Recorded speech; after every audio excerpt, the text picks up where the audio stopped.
Hello, you are listening to a preview of what is sort of a premium podcast. It is a premium feature of this podcast. This is my conversation with Laura Delano, the author of Unshrunk, a story of psychiatric treatment resistance.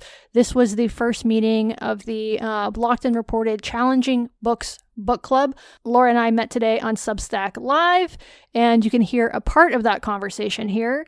If you want to hear the whole thing, including the 10 minutes where I was unable to participate in the chat because I lost Wi-Fi and Laura had to monologue on her own. She did quite a good job.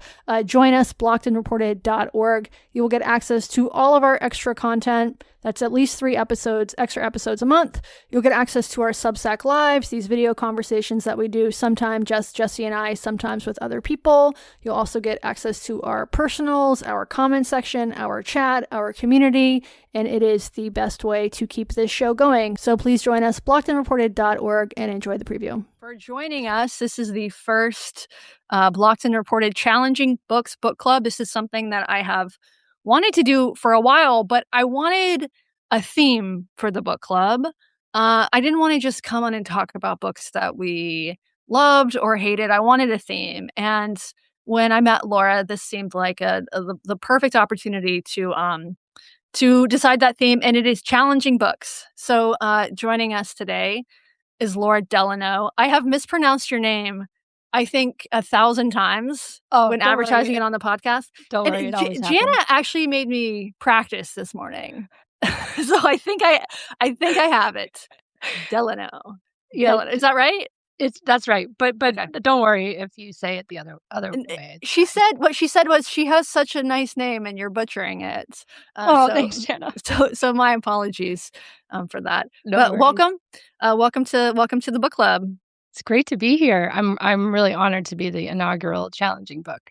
All right. And thanks everybody for joining us on a Sunday morning here on the West Coast, Sunday afternoon on the East Coast, and who knows what time it is in Europe. Okay. So, here's how this is going to work. I'm going to ask Laura a bunch of questions about the book. We're going to start with a kind of, she'll give us the short version of it because although this is a book club, I'm sure all of you have actually read the book. This is going to go out to all of our premium subscribers, and I'm not sure that all of them will have read the book. So let's get started. So first up, Laura, I'm going to read your bio. Laura Delano, almost did it again, is a writer, speaker, and consultant, and the founder of the Inner Compass Initiative, a nonprofit organization that helps people make informed choices about psychiatric diagnoses, drugs, and drug withdrawal. She is a leading voice in the international movement to offer patients an alternative to the medicalized, professionalized mental health industry.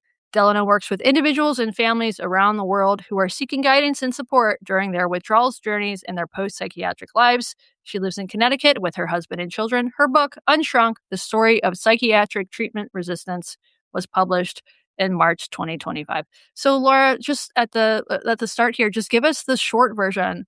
What happened? Well, Unshrunk tells the story of my 14-year relationship with the mental health system, with the diagnoses and the meds and all the therapists and the psychiatrists and the programs and the hospitals, and how that getting into that relationship changed the course of my life or altered the course of my life, and how I eventually realized I didn't want to be in relationship to any of it anymore. And the story also weaves in some of the broader history of how psychiatry over the past century has really evolved to become this primarily medicalized institution that it wasn't always. And I also look at some of the drugs that I was prescribed. I basically weave in the research and history that was informative for me in my own journey. So it's not at all like a comprehensive journalistic analysis of any of it. It's just some of the basic the basic facts and pieces of information that I found helpful for me in my own process of kind of leaving all of it behind, that I wanted to make sure I included in the book to really contextualize that what happened to me was not in isolation or an accident or, a mistake. It was part of something much bigger. Okay, so let's talk about your early diagnosis. So you were psychiatrized, I guess that's the right word, at what, 13, 14? Yeah, I was sent to a therapist at 13, and then the therapist referred me to a psychiatrist when I was 14, and that was Okay. when I was first diagnosed at And 14. and what was going on in your life at that time that made going to a therapist or a psychiatrist necessary? Or you thought your parents thought it was necessary at the Yeah. time? Yeah. Yeah. Well, I grew up in an affluent family in Greenwich, Connecticut, and I try to weave my socioeconomic background through the story a lot because I think it was both a big part of why I went so far in to the Mhm. mental health system, and it's also why I was able to get out. So I grew Mhm. up in Greenwich, Connecticut, all girls private school. I was a very compliant kid who, liked to do well and could do well on tests and all that. I wasn't much of a critical thinker about anything really. I just was, very focused on performing well so that I could, feel like I, had worth and value. That was just the environment that I was in. So I ended up having this really profound what I now see as an existential crisis as a 13-year-old, where I realized I didn't know who I was and what it all meant and what's the point of this performance game and all of it. And I began acting out at home. I began cutting myself. I began, getting really angry, And really what year was lost. this? This was in 96 Okay. when it started, and then Okay. 97 when I was diagnosed. Yeah. Okay, so we're the same age. Wait, are you 40? Wait, how I'll be old? 43 in April. Okay, Yeah. I so think I cannot remember how old I 1983. am. Yes, 83, 43. yes. Is that we'll be I've 43 this year? Yes. Okay, so Yeah. you're a month older than me, and we're gonna be Oh, cool. 43 this year. Okay, so this was a time when cutting was rampant. And which I find interesting because I don't know that it is, like, people with teenagers weigh in the comments, is this something that teenage girls still do? And you sort of hear I was never a cutter, but I have heard from other of course, I had friends and peers who were cutters in the mid-90s, and what I've always heard is that it's about a means of control. Like, it's not suicidal necessarily, but it's a way of expressing your anger or your angst or whatever. So what did cutting do for you? Yeah, yeah, it's a great question. Yeah, and I do think it is it's a coping strategy, and it's not necessarily a constructive or helpful one in the long term. But for me, over the years that I cut, it played two different roles. And when I started it, I definitely was mimicking my friends, the couple of Mhm. girls in my crew who were also like really lost and dark, and I saw what they were doing and realized like, whoa, this is a way I can communicate. And I didn't actually show anyone besides that. They were the only people who knew. I hid it from everyone. Right. But so when I started it, it really was about finding a way to release all of this pent up, intense anger that I felt, like anger at the expectations I felt as a girl, at the pressures in my school, just at the absurdity of so many of the social norms around me. And I didn't know what to do with it. And so, like releasing it through like literally opening my body up and so I could release it was Yeah. how it initially felt helpful. Years later, it played almost the opposite role where I felt Mm. really numb and I wanted to feel something. I was also on tons of psych meds by this point, Mhm. and so I just would cut myself to feel. But it Yeah. started out more as a way of like releasing the feelings.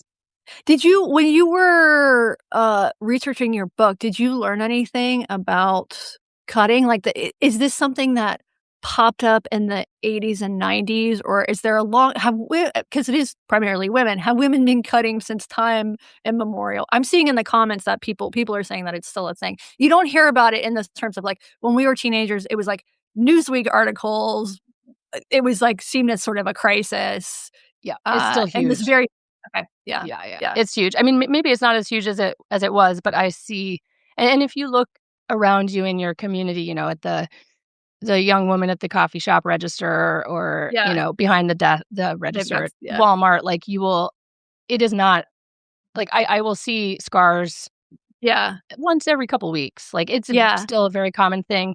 And I mean, I didn't do a deep dive specifically into self-injury, but if you look, I think it kind of ties into the history of how women have been pathologized more broadly over time, and how their behaviors, which in many ways are, understandable responses to the environments that they were in, were then pathologized. So whether it was hysteria or the borderline label, which I'm sure we'll get into, or cutting or whatever it is. But there is a contagious phenomenon to it. Certainly. Oh, it's certainly a meme. And the fact that in our culture. Right. I can't think of anything else that might fit into that. Nothing. Nothing you talk about here, at least. Right. And the fact that that cutting is such a visible, like, you hit it, but as you said, you see young women. I certainly have peers who do sort of wear their cutting scars proudly at this point, which you would imagine would be the sort of thing that would spread the meme. Okay, so you were so sorry to interrupt you there, but so you were in your early teens, affluent family, but you were having a sort of a crisis of, it wasn't depression, was it? Or what was your... I felt a lot of despair and hopelessness, and I was definitely thinking about death a lot, but I wasn't in the mid-90s, that was really as elder millennials, we were the beginning of the kind of medicalized use that is now ubiquitous. So it wasn't in the ether like, oh, you have depression or you have this or that. So I didn't have that.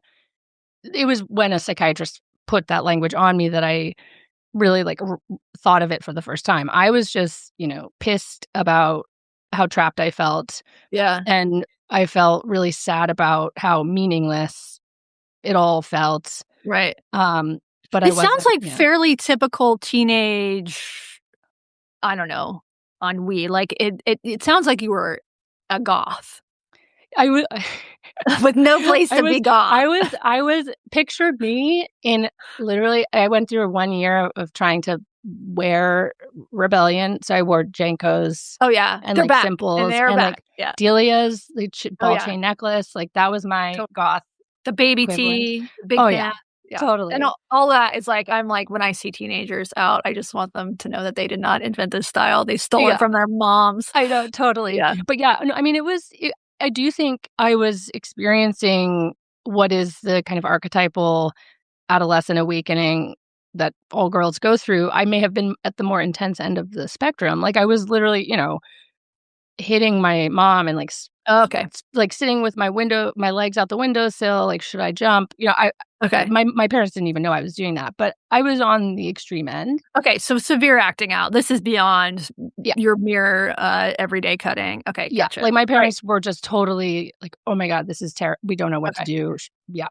Okay, so they send you to a therapist, then to a psychiatrist. And what was your first diagnosis?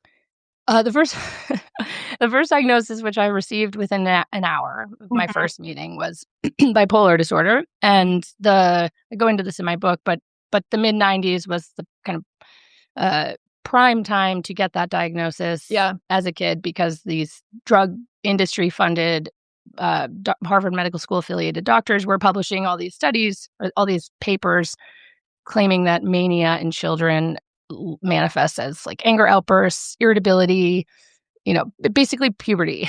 And so I'm sure that, obviously my psychiatrist, this was on her radar somehow. Maybe she had read it in her guild journal, or, she'd heard about it at a conference or something. But my anger and my outrage was called mania. And then obviously I was cutting myself and I was like talking about death and all that. So of course that was the depression piece. Right. And within an hour. And people sometimes are shocked when they hear that. Like, that's not how it works. And I'm like, actually, it is.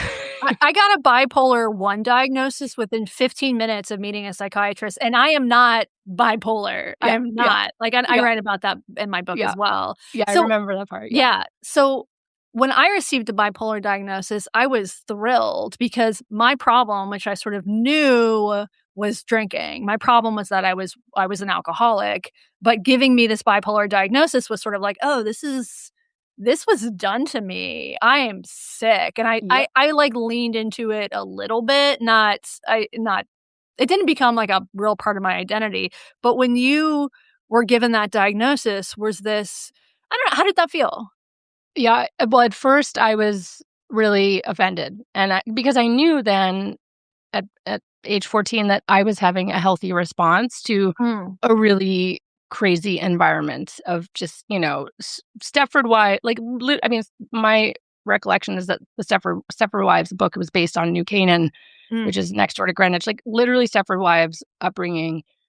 And sorry to interrupt you again, but why is that? I mean, that's sort of the idea. I mean, not Stepford Wives obviously is not the ideal, but affluent, nice suburb, everybody around you's educated, I'm sure polite. What was so why did that environment make you so miserable? Oh, I think it was about recognizing that it was all that I couldn't trust what I was seeing around me because it was so everything was so built around appearance and performance, and I like had this, when I had that aha moment and that crisis as a 13-year-old and realizing like, how did I think that this is how you know who you are, by how you look to the world and how you perform. I can't believe I've been trapped in this game myself, and I just saw it everywhere. Just, how are you? Oh, I'm fine. How are you? How's little Sammy? Just, that was the milieu of all my relationships, seeing all my parents' relationships. It was just so clearly performative and inauthentic, and so no one expressed pain anywhere about anything. No one expressed flaws or vulnerabilities. No one acknowledged mistakes. It was just like, everything is great and wonderful and beautiful all the time. And I was like, this is fucking insane. Okay. So it's taboo to like truly express yourself within those. Exactly. Okay. And so, but to your point, when I did, I don't know if I'm jumping too far ahead, but like how you felt this sense of, phew, like, I'm not a bad person. I'm not a fuck up. I'm sick. I did eventually embrace that diagnosis in the very same way. Yeah. And it just took a few years of me like continuing to spin out and become more and more dysfunctional and destructive to like people in my life for me to be like, oh my God, they must have been right. Because like, otherwise I can't live with the fact that I'm acting this way. Like I have to have, it just means I'm an evil person, or it means I'm a sick person. And I think that's a really important, a lot of times people lump me in this kind of like polarized way. You're anti this, or you're, I really understand how powerful that sense of comfort and belonging and validation feels when you are told you're mentally ill and that's why you feel the way you feel and why you're acting the way you act. We all need to feel that sense of validation. I think, I just now realize I think there are other ways to find that validation beyond medicalization. But do you think that I think in my case, getting a incorrect, but getting a bipolar diagnosis, and like the bad bipolar, like the Freddie DeBoer bipolar, not the like light bipolar diagnosis. Oh, poor Freddie. Freddie hates so much. And I've asked him so many times, like, let's have a public discussion about this. Like, I feel for you, but he hates me. I think he probably feels the same way about me at this point.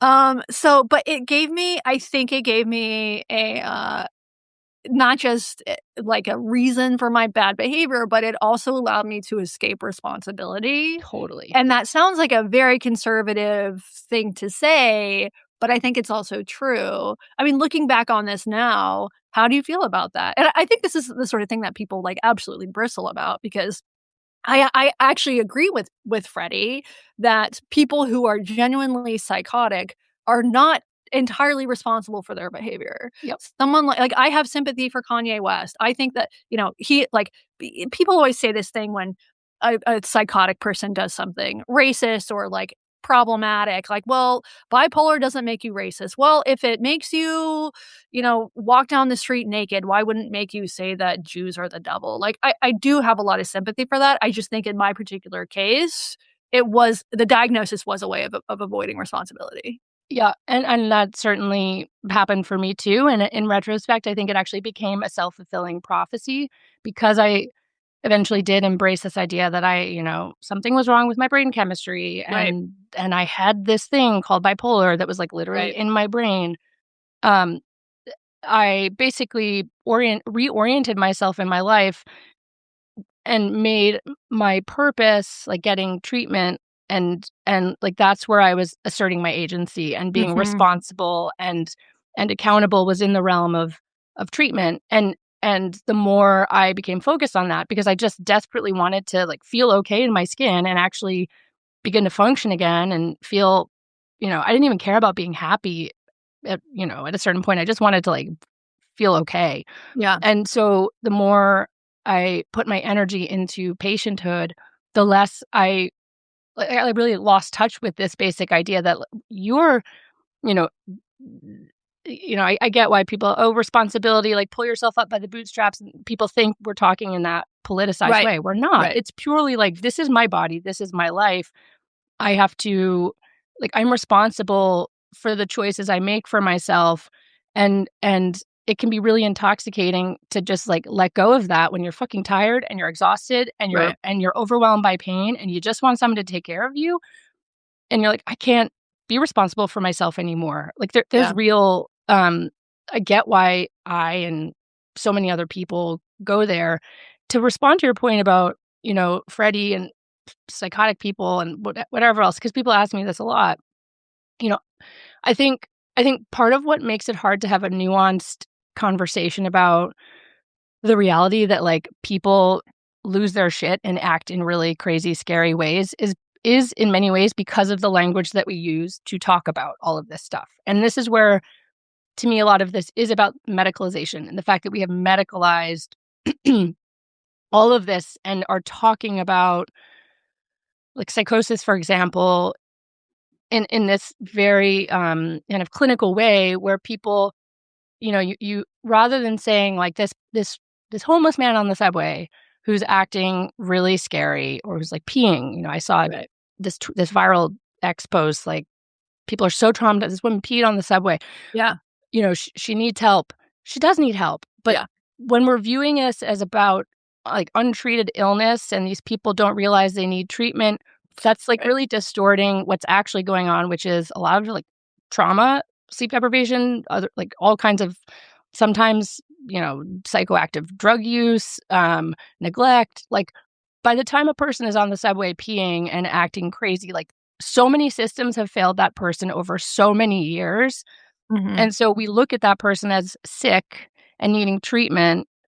And sure, like if we've made this collective decision as a culture to remove those people, or at least some people have made that decision, when we're doing that, let's at least talk about that in a straightforward way. Like we're not taking someone to get treatment. We're like removing someone, incarcerating them and tranquilizing them, because that's what antipsychotics, especially like injections of antipsychotics, are. They're tranquilizers. So if we're going to do that, okay, but let's just call it that so that we can actually have a straightforward conversation about it. Because when you think of it as treatment, I think that distorts your capacity to actually, because the root, like schizophrenia, like what is that? It's not an actual. There's no pathology to date. The NIMH itself acknowledges this. Like no reliable biomarkers have ever been found for any psychiatric diagnoses. Like people can have brain tumors and late stage syphilis and hallucinate and go crazy. Like you can hallucinate on, like there are obviously biological mechanisms that make people psychotic. But this idea that you like have this discrete disease called schizophrenia, like someone has diabetes, is completely unscientific. And like that's what totally. And that's what I'm pushing up against, not the reality of it. Like it's obviously real and people need help. Right. And people do scary things and awful things. I'm not denying that. Right. Yeah. Is schizophrenia, I mean, is there a genetic component to this? You'll hear, like it's a combination of genetics and, chemistry, chemistry and this and that. But if you actually look at the scientific literature, no studies, like for example, there are, twin studies that tried to make the case that schizophrenia is genetic. They've never been replicated ever. Okay. So you'll find, like, if you look through the literature, you'll find tons of papers that, oftentimes in like wishy-washy ways say it's like it's thought that, or like, they kind of take as a given that there's a genetic predisposition. But the scientific research itself has not robustly proven this. Again, there are neurological conditions that make people psychotic that are real measurable pathologies. Right. But in the realm of psychiatric diagnoses, like schizophrenia, bipolar, all of them, there aren't. And this is not my opinion. Like, go to the NIMH website, like National Institutes of Health as a collective agency, like they all acknowledge this. Folks, go look that up. Yeah, I'm busy right now, so you guys do it for me.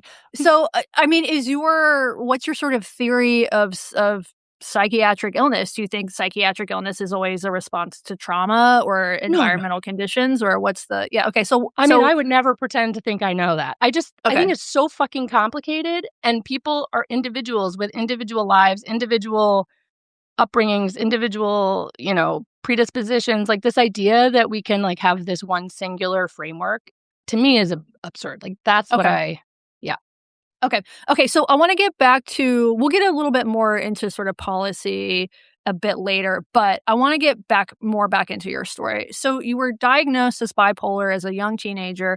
What was the immediate recommendation for treatment? That's it. That's all you get to listen to this entire conversation and get much more. Join us, blockedandreported.org.